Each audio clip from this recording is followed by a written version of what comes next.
أهلا وسهلا بحضراتكم، يسعدنا إن احنا نرحب بيكم النهاردة في هذا الويبينار اللي بتنظمه كل من مكتبات جامعة نيو جيزة مع كلية الهندسة بمناسبة اليوم العالمي للتراث. بدأ اليونسكو بالاحتفال بهذا اليوم منذ عام 1983 بهدف أساسي وهو التوعية بأهمية التراث الثقافي والحفاظ عليه. أنا معاكم النهاردة علياء عادل، أكاديميك لايبرري سوبرفايزر، والحقيقة إن جلسة اليوم النهاردة هتكون مختلفة شوية لأننا بنعرض النهاردة وبنناقش كتاب السينما ليه، وهو كتاب بيسلط الضوء بشكل أساسي على التراث والهوية العمرانية في السينما المصرية. دكتور طاهر عبد الغني بيشرفنا النهارده طبعا يكون معانا دكتور طاهر عبد الغني، ونحن نكون بنستضيفه، وهو المدرس المساعد بقسم الهندسة المعمارية في كلية الهندسة في جامعة نيو جيزة لتقديم هذه الجلسة. يتمتع دكتور طاهر بخبرات مختلفة أكاديمية وفنية، فهو أيضا صانع أفلام مستقل حائز على جوائز عدة، حيث عرضت أفلامه القصيرة في عدة دول من بينها مصر وألمانيا وفرنسا والبرتغال وإيطاليا والولايات المتحدة الأمريكية. تركز اهتماماته البحثية على التقاطعات بين السينما والمدن والفراغات العامة والفن العام، وأيضا الثقافة المكانية وتعليم العمارة. أهلا وسهلا بحضرتك يا دكتور. اهلا بحضرتك يا دكتور عليا، وشكرا جدا ل NGU Library. and I will switch to English برضو أوكي. for everyone to يعني understand what I'm saying. Uh, so I want to thank NGU Library for facilitating this very important event on World Heritage Day, and to invite several speakers about the importance of heritage in today's context. I will begin with a little bit of a boring introduction and then before going into the main topic of the book. So first, I want to share a small story that I read in a book. It's about Walter Benjamin, the very famous cultural theorist. He went to Moscow in 1926. And I read this in this book called Walter Benjamin, The Aesthetics of Film. And he was a cultural theorist, but he also had some essays on filmmaking. He has some writings on filmmaking. He went to Moscow to watch this movie called Battleship Potemkin, and this is considered a very classic film. It's a important reference in the Soviet montage era of filmmaking. And what he did is that he was fascinated by the film, and one of his essays called A Reply to Oscar H. Smith's, he wrote, "Film is the first medium that makes the depiction of class movements in collective spaces possible." So it was one of the very early writings on the relationship between cinema and society, and what's the effect of cinema and how it can have an impact on class movements, on people, on inhabitants, on collective behavior, and also its reflection in spaces.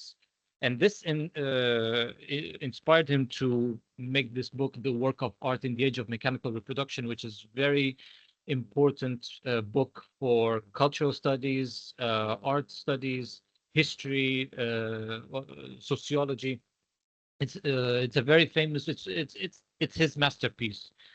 In other words, so in this book, he just what he was arguing is that we have art production process that is induced by technological intervention, but somehow because it came out in a time of rapid development and political shifts, so there has been a lot of shifting in the art production process as a result of the praxis of politics, and so that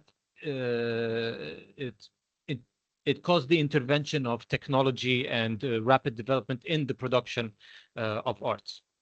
And so when we say praxis of politics, we usually ask the question, who decides what? And when he wrote this essay on film and society, it started an evolution of writings on cinema and city generally, starting with the 30s, and then a big gap. Then in the 80s and 90s, it started to begin to take a more scholarly and an academic framework.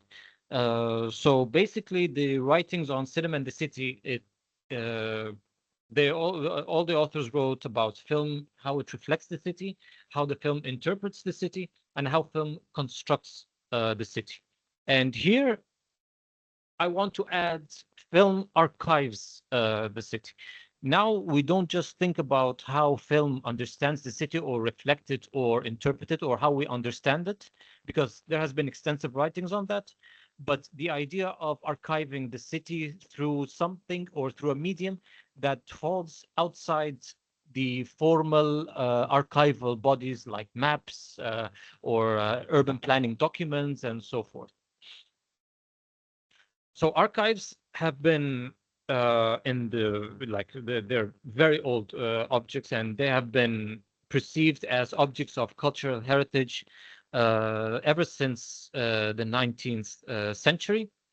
But like I said, official forms of archives, they like maps and like documents, they have this a blind spot between the intended city and the built city. So the intended city is what is written and what is drawn on paper, and the built city, which is the physical part of the city. But for some reason, these sort of documents, as important as they have neglected the idea that archives are always in a process of becoming. And there's a sort of narrative that should be inscribed into the transformational process of cities and city spaces. So this is the idea of what I want to discuss, is that how archives can be a tool to remind us of cities and to remind us of the context of cities and how they have been evolving throughout history and throughout the span of time. So we talk about urban cinema as our tool to discuss this. Since it's the World Heritage Day, so we talk about heritage, and this has been my recent scope of research, which is urban heritage. We talk about archives and how we can archive the idea of heritage and how archival process is heritage act in itself. We're going to look to Egyptian cinema. That's the context that we deal with. And most importantly, which is the theoretical axis of all this, which is the idea of mnemonic. Mnemonic is related to memory studies, collective memory, and how we remember what was lost, or how we can remember what we aim to preserve. And this invites us to a kind of a critical question. What is history and what is memory? Is there a difference between these two? And I'm not talking about the definition only. I'm talking about the philosophical context of these two.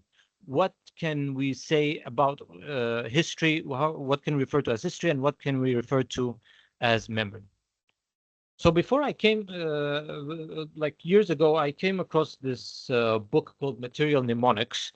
And this book actually was talking about a field work that was conducted in Spain, in the University of Sevilla, and they were digging up old archaeological objects that can be traced back to the 11th and 12th century in prehistoric Spain, I mean.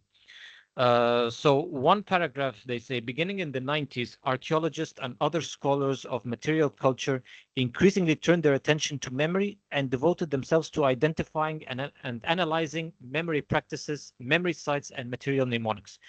So to them, these prehistoric objects, they were not just objects, they were actually sites of memory. They actually reminded them of something. They actually gave them insights and information on how life was lived, on everyday life during prehistoric Europe. And this is basically what I aim to do today, is that how we can understand the context of Cairo through the objects that we are going to see. So basically, this is the question that I like to ask, is that can cities be used as tools or techniques to actually remember? just like the human brain, cities can also can function as this human brain, and through the objects, whether streets or buildings or open spaces, they can be used, or public statues as well, they can be used as tools to remember its own history. So there's a set of questions that can be followed. What is our memory? How does the city remember? Who decides what to remember, since we talk about archives? How can memory shape the city? And I mean shape in the sense of the cognitive way of shaping the city. And does the city remember us? And this is a very important question. Does Cairo remember who we are as a society, as a collective society? So let's dig inside the introduction to the book. This is my friend Omar Zahran, and before he came up with the idea, we collaborated on several public lectures that we gave in Cairo and other universities as well. One of them in Alexandria, and we gave several lectures on the relation between cinema and heritage, and how can cinema be used as a tool to preserve cultural heritage. And so towards the end of 2024, Omar came up with this idea of why not combine all of the ideas that we have into a book. And okay, this was a very interesting idea. We liked it. We decided to let's make it an edited book, meaning that we're going to select authors to write chapters to contribute to this book. So each author will contribute with a chapter. So we decided on 15 authors, and the first meeting we had was May 2nd. This was like breaking the ice and seeing like listening to their ideas, which author can contribute to the chapter with which chapter. On June 2025, we received their first drafts of their chapter, and we were discussing the chapters and giving feedbacks and all of that. On August 26th, we signed the contract with Dar al-Maraya. On October 25th, we received the finalized chapters and the finalized images as well. Of course, we had a lot of bumpy rides and technical bumpy rides on the road, but that's fine. That's part of the process anyway. And then on the first day of the new year, we announced the book cover, and this was the beginning of the journey. These are the 15 authors that we announced. I guess you can see some familiar faces. We have Yumna Ghazali, who's also working in New Giza. By the end of January, we had our first book signing event in the headquarters of Dar al-Maraya in downtown. It was a very nice event, very simple, and a lot of people came. And some told us that this was the highest selling book at the event. It was parallel to the event of the Book International Festival. Dar al-Maraya couldn't be part of it for so many logistical reasons, so they had a parallel event. We had our second book signing event in the first week of February in a place called Bit Toulon. And Bit Toulon is actually very adjacent to the Ibn Toulon Mosque. And I never heard of it until actually that event, because I've always known the area of Ibn Toulon, but I never heard of this place at all. It's quite small, but it's a very, very interesting place. It's like several floors, and we had our event on the rooftop. It was a very interesting discussions. We had people were very interested, and they were very intrigued by the ideas in the book. And then in the end, the two university libraries were like they included the book in their library. The Cairo University Engineering Department, and of course, and I'm very thankful for this, the New Giza Engineering Library, they also included the book. And so the book actually attempts, I wouldn't say answer these questions in a very direct way, but you can say poses more questions on the idea of memory and the idea of urbanism, the idea of social memory, collective memory. And so we actually approach the idea of memory and history not in the sense of representation, meaning that this image means this sort, means this, and this sort, and this narrative or the story means this. No, we're trying to see what goes behind the story and what goes behind the essence in the better sense. And this is what we call the non-representational approach. So the non-representational approach, which is opposing to the word of representation. It's a very philosophical thing, and it needs a whole lecture to discuss it. But simply put, it's what you see historical in a certain object. So history is dynamic by nature, and you need to study this dynamism. Not that the object represents this. No, it's the story of this object that contributes to this sort of narrative in the historical timeline of the city. So this is the table of contents. We have 15 chapters, 15 chapters altogether, or 16 including the conclusion. Of course, the book is in Arabic, but I won't go through all of the chapters because I don't want to make it a long lecture. But I will just highlight some of the key arguments and the key ideas that we discussed in the book. So the first one is film as an archive, and of course, obviously, this means that how film can be can preserve elements that were there at some point, but they were actually either they were removed or they were displaced somewhere else. So, for example, you have the pedestrian bridge in Meydan al-Tahrir in the movie called Al-Bahth an al-Fadiha. This was in 1973, but it actually appeared in several other movies, not just this one. It appeared in a movie called Darb al-Shams in the 80s. It appeared in another one in the 80s called Hammam al-Malatili. It appeared several times, this Kubrin Moshe. And by the way, this pedestrian bridge was not the only one that was in Tahrir. There was another one in Ramses Square. But for some reason, the one in Ramses Square is still there, but the one in Tahrir, it was removed, I think, by the end of the 80s. During the construction of the underground metro. And of course, the other one, you have the tram. The tram was actually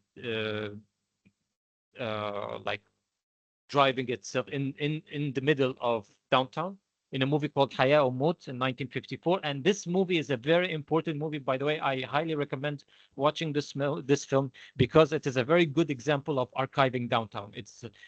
It really documents every single corner in downtown because it follows the story of a little girl that goes from Ma'ataba all the way to, I think it was like, I don't remember what's the name of the old, of the informal part that she lives in, but it documents the line of the tram all the way, her journey from downtown to her home. It's a very nice documentation. And as you can see how the tram was actually intersecting with the pedestrians and the vehicles. So you had the mixture of transportation modes in the same space.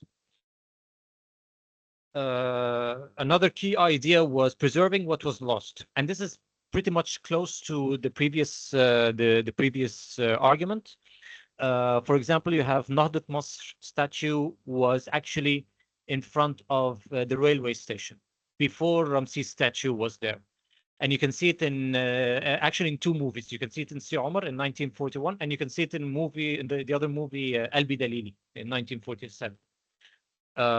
So the statue of Ramses was there and was established in 1955, and Abdel Nasser was the one who established it. And there is a whole story about this statue, but Nahdat Masr was actually there before Ramses statue, and actually as much as people were as much as there was a big celebration for it when it was installed, there were some criticism on this statue. And actually, Abbas al-Aqad wrote a whole chapter in his book called Al-Fusul, the chapters. He wrote a whole chapter about criticizing this statue, the Nahdat Masr statue, because it was influenced by the British and the French.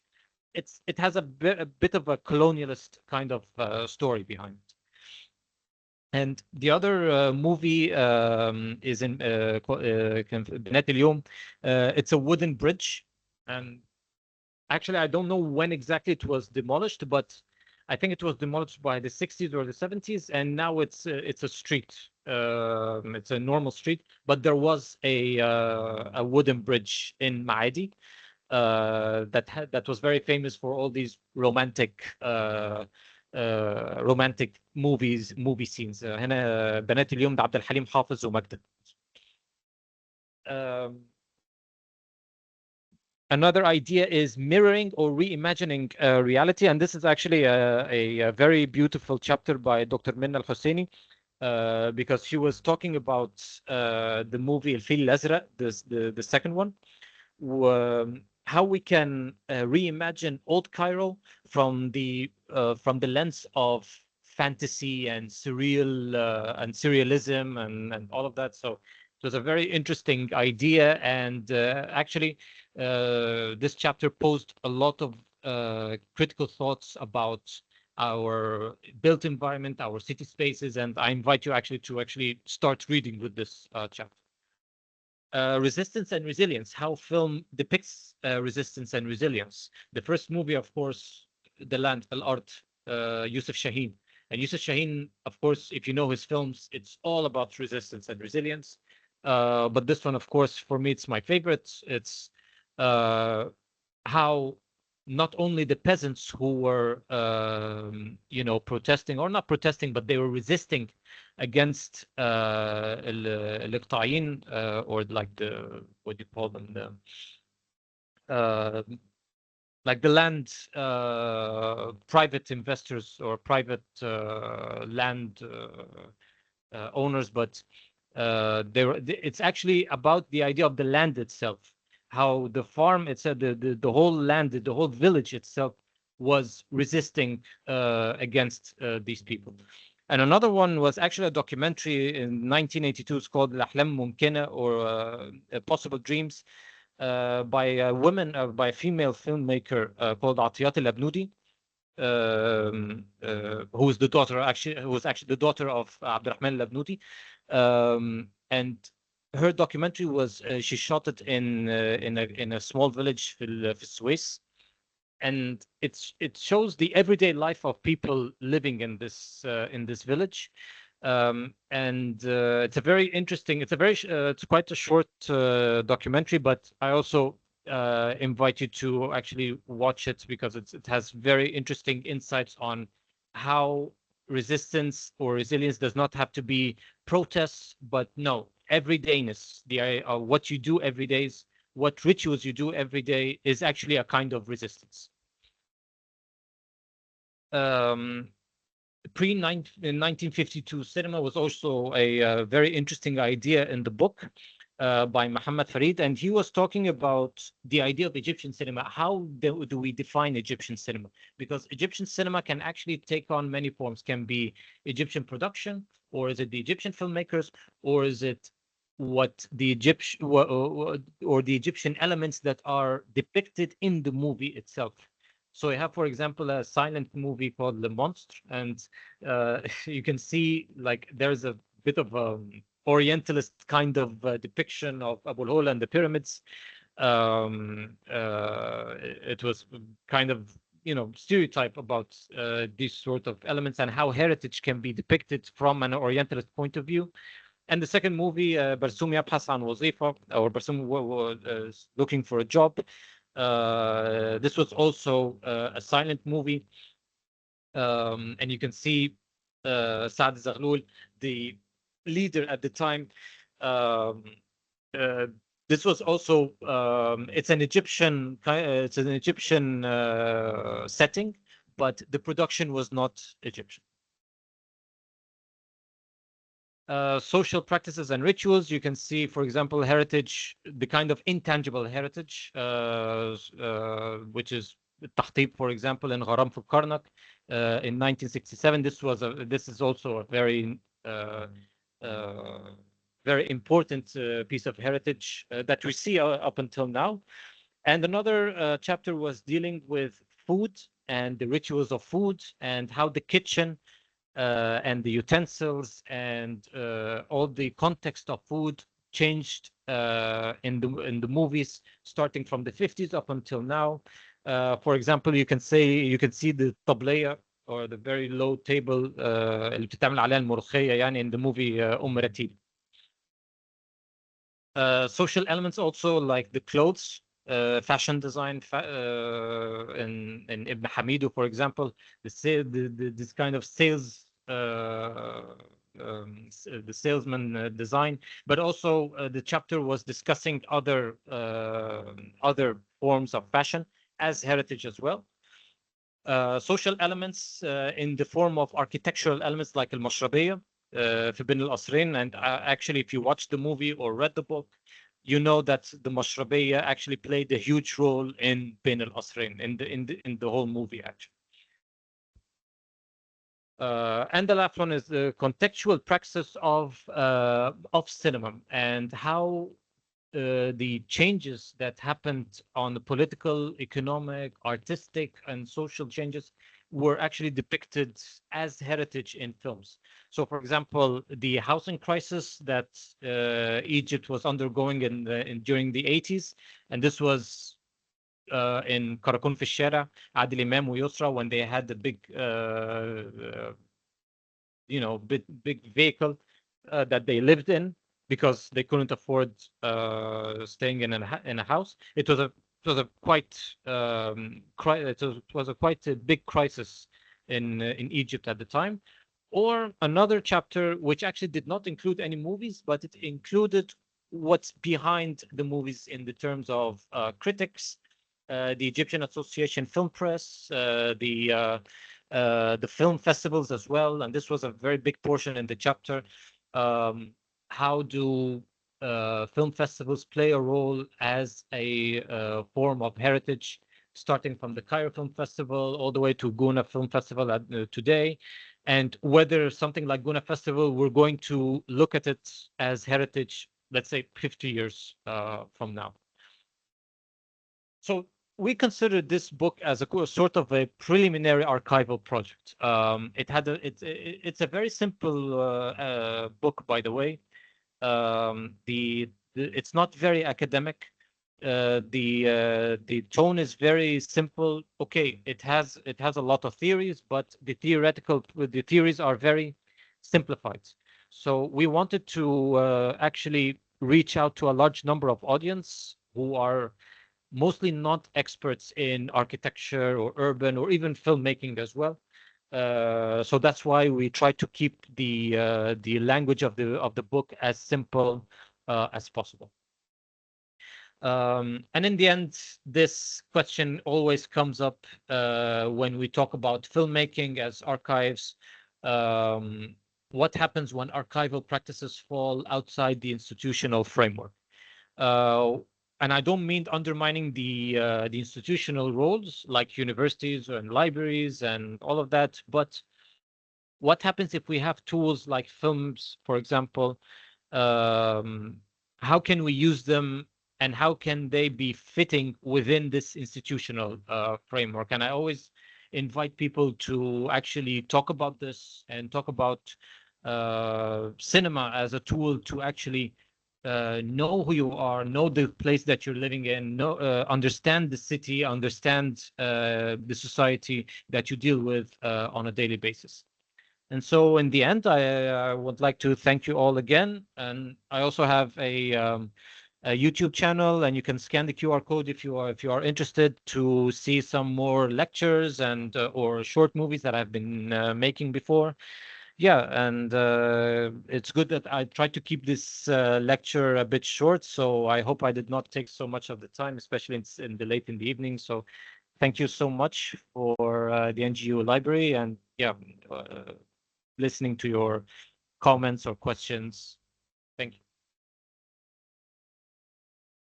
Thank you, Doctor. It was a very informative session. Please, if you have any questions, please drop them on the chat, or you can ask for the mic to be allowed.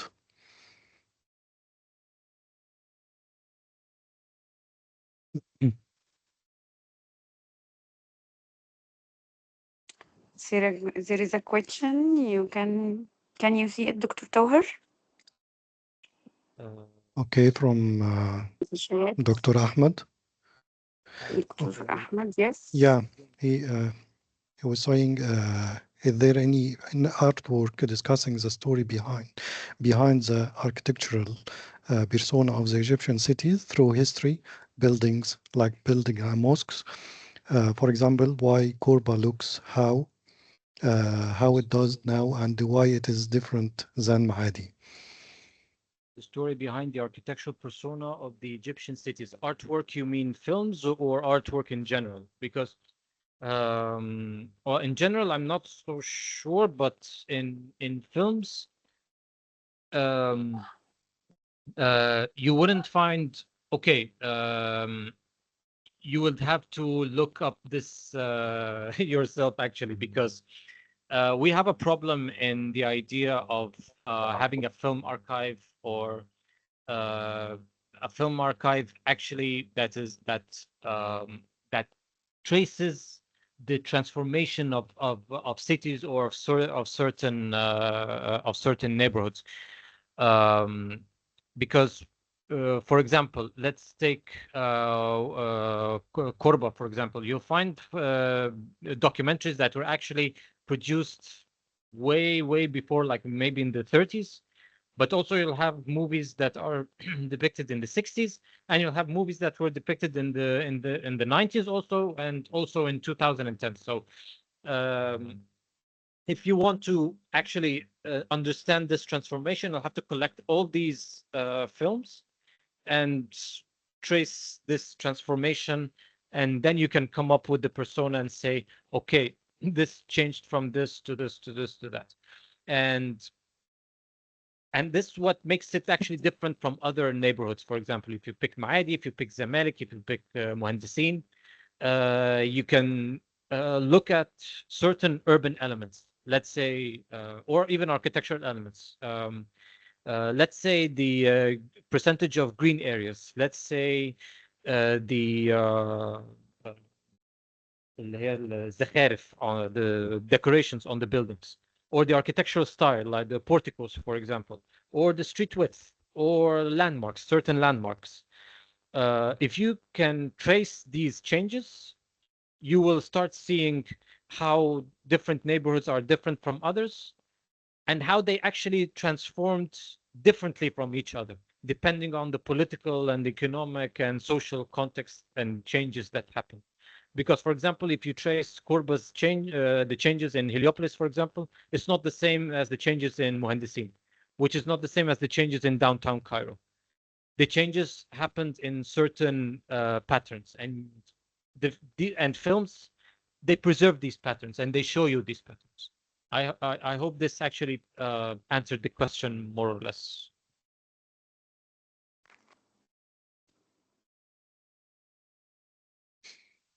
Okay. If you have any questions. There is another question, I think, from Hind. She's writing.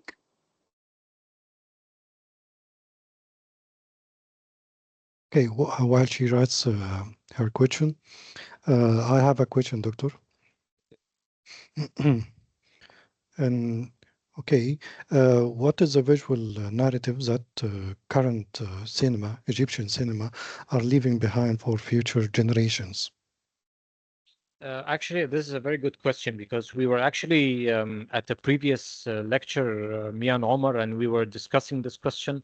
I don't want to sound a bit negative, but The problem is that today very, very few places are being depicted in cinema. So you don't see many movies shot in downtown or Heliopolis or no. Most of the films nowadays, you see it in gated communities or new cities, or they actually focus so much on the interior malls or houses or whatever. So I think there is a new form of visual narratives that are being shown today, which is the reels, Instagram reels, for example. These are the new kinds of cinema that we see today. And why I say that, because if you look at Instagram reels or TikTok reels, you will see that they actually they show everything on the street. If you want to find streets in downtown, you can find it on Instagram or TikTok. Let's say the demolitions that have been happening in the old parts of Cairo, you'll find it through Instagram and TikTok. The construction of bridges, it's on social media. So actually, social media now, it's actually the cinematic tool that all generations are using today.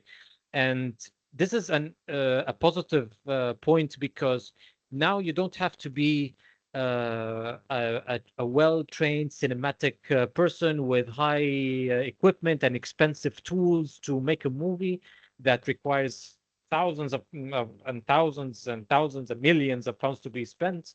No, you can actually, with your phone camera, you can actually make a movie with it. And actually, there are film festivals that accept mobile phones made in filmmaking. So and in Europe, actually, a lot of it has been done. So I think today the visual narrative that exists is the social media. And what I think is that I think emerging filmmakers should be they should show more of our city. And I don't want, after 50 years, to look at the movies and see, okay, I see Tagammo, Sheikh Zayed, and possibly the new administrative capital, and forget everything about what was Cairo before that. So I hope this changes in a way. Okay, Hind is asking. She's firstly thanking you and saying, as a non-architect, I liked how this book spotted the light on how the movies that we raised watching be more than scenes. Thank you, Hinton. Thank you so much. Yeah. And I invite you to actually read the book, everybody. And would love to know actually your opinions. And just to give a bit of like a small what do you call it? Like spoiler. We are trying now to translate it to English. So yeah, we're seeing that a lot of people in the past 3-4 months have been liking the book so much. So we're trying to take it to a next step. So thank you, Hind, for your comment. It really means a lot to us. Great. Okay, I have another question. Okay, allow me to move from the Egyptian cinema, which is the case today, to Hollywood or any foreign cinema, specifically Hollywood.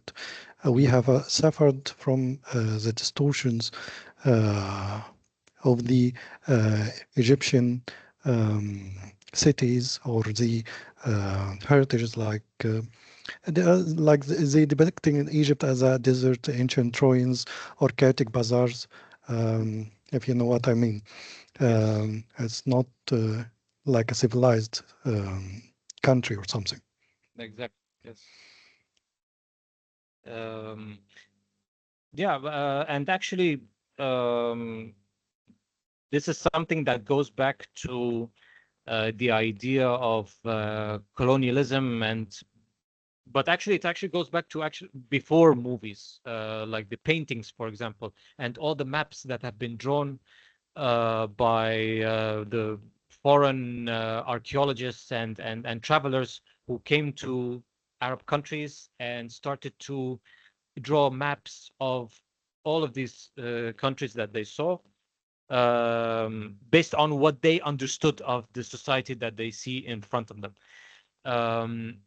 And so more people came and more travelers came, and they started to take photos of people, of the inhabitants living in these countries, because in the end, it's a society that they don't understand, and to be able to understand these societies, they have to put a framework on them to be able to understand what they're seeing. And if you read Edward Said, the works of Edward Said and Orientalism, of course, and there's a very famous documentary that he made, he's actually talking about this, how the West has actually created this image of the East, of the Arab countries, and how they called it the Middle East. If you think about it, the Middle East, and a lot of people, a lot of scholars have been talking about this, the Middle East is a colonial term. Why are we called the Middle East? Middle of what and east of what? In the end, it's relative to the location of Britain, because we were a British colony. So Middle East is actually referring to the location of Britain. So that's why it's like a backdrop to all the movies that we saw stereotyping Arab cities. First time to notice this. Yeah. Amazing. Yeah. Okay, we have a comment from Dr. Hazem. Dr. Hazem, if you would like to contribute, I mean in customs. Okay. I can see allow me. I believe that films have not actually portrayed the reality of heritage in Egypt. For example, in the scene shown in the film Gharam Karnak, the dancers are wearing shoes that have no connection to traditional heritage. Also in the film Ibn Hamidu, the men are wearing the clothing of the people of Alexandria at that time, even though the film's story takes place in the city of Suez. On the other hand, we find that the drawings of Shadi Abdel Salam successfully embody Egyptian history and heritage within their historical context. Yeah, but no, that's a very, very good comment. And this actually brings a question to our mind. Does film or cinema represent reality or reimagines reality? And is there something called reality at all? So these films are based on the filmmaker's point of view, and they actually portray or like reflect the narrative of the film itself, the drama, الحبكة الدرامية يعني من الآخر. So this is where the gap that this is where we find the gap between what is being portrayed and what is being conceived. So, for example, if we don't know the Egyptian context and I show you these movies that do not actually represent the authentic traditional clothing, do you say, as a spectator, do you take it as it is, or what do you say? Like, so the films actually can reconstruct the, let's say, reality that we live in. And same thing with cities. I can show you downtown Cairo in a very kind of luxurious city with just portraying some certain elements. So it's a sort of like a selective attention kind of approach that filmmakers have. They select certain shots to focus on, and in return, your cognitive understanding of the scene is being selected as well. So same thing with all sorts of elements like clothing, like interior elements, like food, like the streets, for example. Like, yeah, but it's a very good comment, actually, Dr. Hazem, and thank you for that.